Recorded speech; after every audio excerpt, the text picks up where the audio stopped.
Si pensás en el nombre de Rob Zombie, probablemente te venga a la cabeza una imagen de un tipo con pelo largo, barba, con estética sucia, con sangre, con fuego, una foto que parece sacada de una pesadilla, pero ¿quién es realmente Rob Zombie? ¿Es un músico? ¿Es un director de terror? ¿Es un personaje inventado? ¿O simplemente es alguien que decidió vivir dentro de su propio universo para nunca más salir?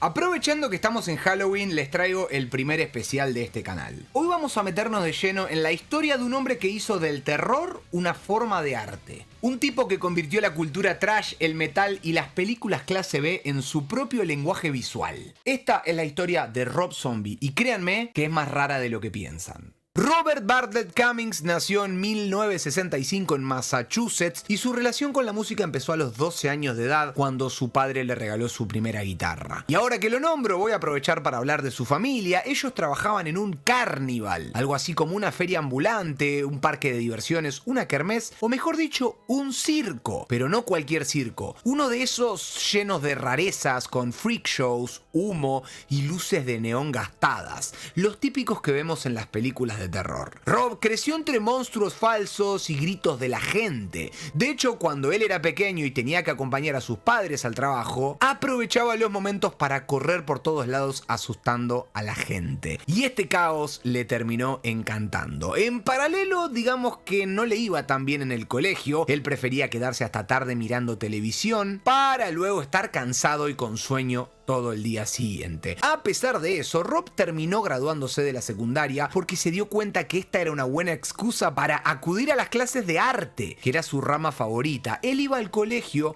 daba el presente, se quedaba a las clases relacionadas con las artes y luego se iba a hacer otras cosas que le interesaban más. De adolescente se obsesionó con el cine de terror clásico. Creció mirando The Monsters, Frankenstein, El planeta de los simios y Los locos Adams. Por lo que después de saber esto, ¿cómo no iba a terminar como terminó, no? Consumiendo películas que mezclaban el miedo y la diversión. En ese momento Rob entendió algo clave. El terror puede ser un espectáculo. En 1983 se graduó y decidió ir a estudiar arte a Nueva York. Fue a Parsons Design Institute, en donde conoció a quien luego se convertiría no solo en su mujer, sino también en su compañera de banda, Shawna Reynolds, más conocida como Shawn Isa. El único inconveniente que tenían era que la ciudad de Nueva York era un caos. Les costó realmente la adaptación, ruidos, demoras constantes en el tráfico, protestas todo el tiempo. Esto hizo que Rob se vea obligado a buscar un nuevo camino que también le atraía: encerrarse en su casa a crear música. En 1985 forma White Zombie, cuyo nombre proviene de adivinen dónde, de una película vieja de terror del año 1932. Esta banda estaba conformada por 4 personas que apenas sabían tocar sus instrumentos y era una banda que cambiaba constantemente de formación. Nos lo tomábamos en serio, pero tuvimos que esperar varios años hasta que las cosas se empiecen a dar. Estamos hablando de una época en la que la escena neoyorquina del rock underground estaba en auge, liderada por Sonic Youth. Pero White Zombie era otra cosa, tenían una propuesta diferente. Una mezcla de metal, punk, samples de películas viejas y estética gore. En vivo la banda parecía más un ritual que un show. Fuego, luces, gritos y un frontman que parecía haber salido del infierno. En paralelo, Rob tuvo que conseguir trabajo para poder pagar todos estos gastos que estaba teniendo la banda. Fue mensajero de bicicleta haciendo repartos y también fue asistente de producción en el show Pee-wee's Playhouse. Durante los años 80, White Zombie fue lanzando varios EPs y 2 álbumes de estudio, pero nadie les prestaba atención. Hasta que en 1992, Geffen Records vio este proyecto y decidió apostar. Junto a ellos, White Zombie sacó lo que sería su tercer álbum de estudio, que fue el que causó la explosión: Las Exorcisto Devil Music Volume 1. Canciones como Thunder Kiss 65 y Black Sunshine metieron a la banda en MTV y de repente Rob Zombie pasó de tocar en sótanos a llenar estadios. Su fórmula era simple, pero también era adictiva. Una mezcla de terror, sexo, cultura pop y distorsión. Era como mirar una película clase B, pero con volumen al máximo. Y así fue que el monstruo empezó a tomar forma. Las Exorcisto entraría a la lista de Billboard y seguido a esto lanzarían un disco más que terminó siendo el último de la banda. Astro Creep 2000. Este fue el cuarto álbum de la banda, lanzado en el año 1995, y con este alcanzarían su mayor éxito comercial, llegando a alcanzar el puesto 6 de la lista de Billboard, con singles como More Human Than Human y Supercharged Heaven.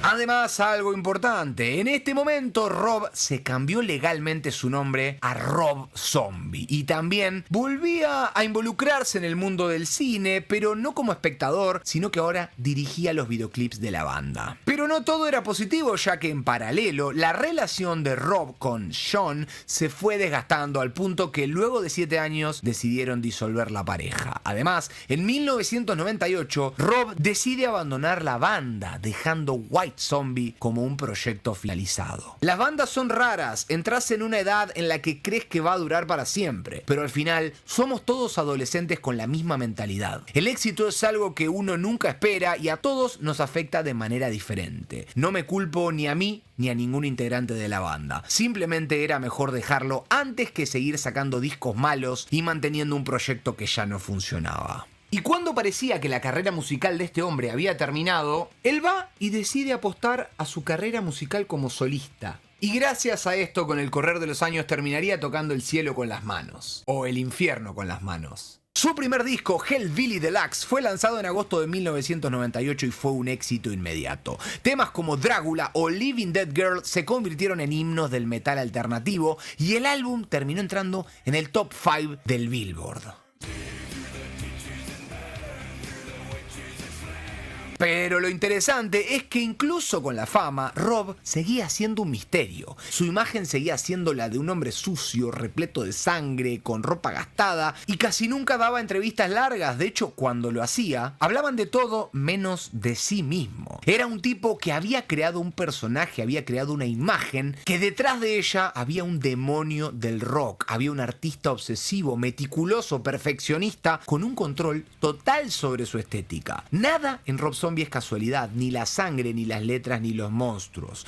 Todo tenía un diseño, un propósito, todo estaba planeado. Su carrera continuó con el lanzamiento de The Sinister Urge en el año 2001, un álbum un poco distinto al primero, y este disco lleva a Zombie a una dirección un poco diferente, incorporando varios elementos que no había utilizado antes, creando canciones caracterizadas por melodías calmas en lugar de melodías fuertes. En paralelo, aprovechando que él seguía siendo el director de sus videoclips y teniendo el apoyo de su ahora nueva pareja, Sherry Moon, quien se terminaría convirtiendo en el amor de su vida, Rob decidió dar el paso más grande en su carrera: apostar al mundo del cine. Y en el año 2003 se estrenaba House of Thousand Corpses, un homenaje sangriento a las películas de los 70 que de todas formas era destruido por la crítica. Las mentes maestras decían que no era una buena película, pero el público, por su parte, sí la apoyó y la terminó convirtiendo en un film de culto. Y con esto Rob había encontrado una nueva casa, además de la música: el cine.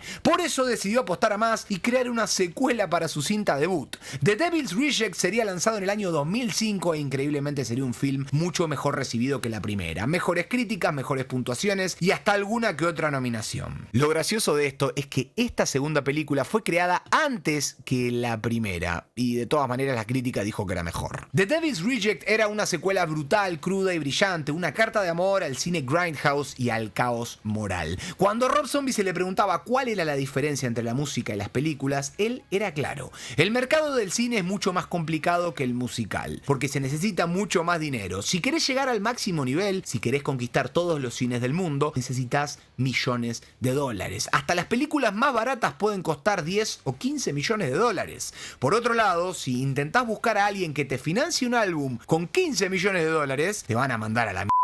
Pero ese lado musical Rob lo volvió a explorar en el año 2006 con Educated Horses, su tercer álbum solista. Un disco que tendría muchas críticas negativas y que no había sido tan exitoso como los anteriores. Se decía que Rob Zombie no terminaba de explotar ningún género en cuanto a lo musical. De hecho, se decía que no hacía buena música, por lo que Rob decidió volver a inclinarse a su otra pasión y volvió al mercado del cine dirigiendo su tercera y quizás su más importante película. Rob lograba sacar algo que jamás jamás hubiese imaginado: dirigir una nueva película de Halloween, el mega clásico de John Carpenter. Y aquí también esta cinta tuvo muchísimas críticas y muchísimo hate. Un film muy controversial que de todas maneras demostraba que Rob Zombie no tenía miedo a reinterpretar a los íconos, al punto de que el tipo fue más allá y decidió sacar una secuela en el año 2009, Halloween 2. Además empezaba a crear una imagen que se convertía en una marca registrada: suciedad, violencia, pero hermosura a la vez.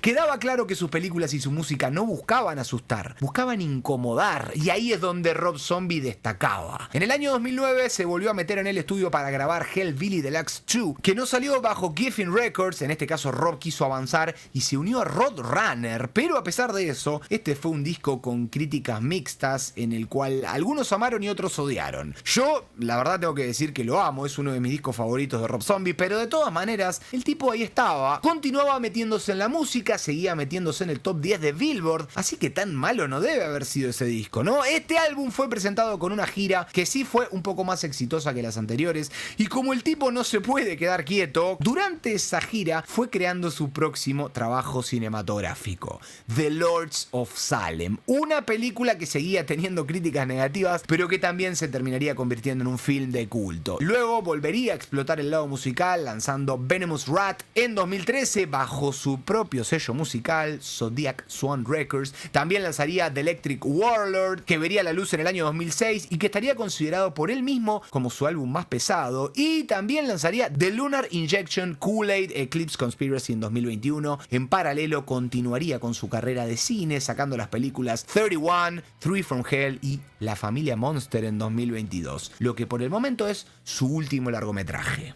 En algún punto su arte dejó de ser un reflejo para convertirse en una identidad. Ya no había diferencias entre el Rob Zombie músico, el Rob Zombie director o el Rob Zombie persona. Todo era parte del mismo collage. Mirar la carrera de Rob Zombie es como mirar una de sus películas. Empieza en el circo, sigue entre guitarras y sangre falsa y termina en un estudio, diseñando mundos desde su cabeza. Nada fue casualidad, cada paso fue parte de un mismo plan: mezclar arte, música, cine y cultura pop en una sola identidad. Mientras muchos artistas cambian para adaptarse, Rob se mantuvo firme en su visión. Nunca buscó agrandarse, nunca buscó la fama, siempre quiso seguir creando por el mismo lado. Como cuando era ese chico en el circo fascinado por los monstruos. Y tal vez por eso su historia impacta tanto, porque detrás de la estética, del ruido, de la sangre y de la suciedad hay algo profundamente humano: el deseo de no encajar, de construir tu propio lugar en el mundo, aunque ese lugar se parezca al infierno.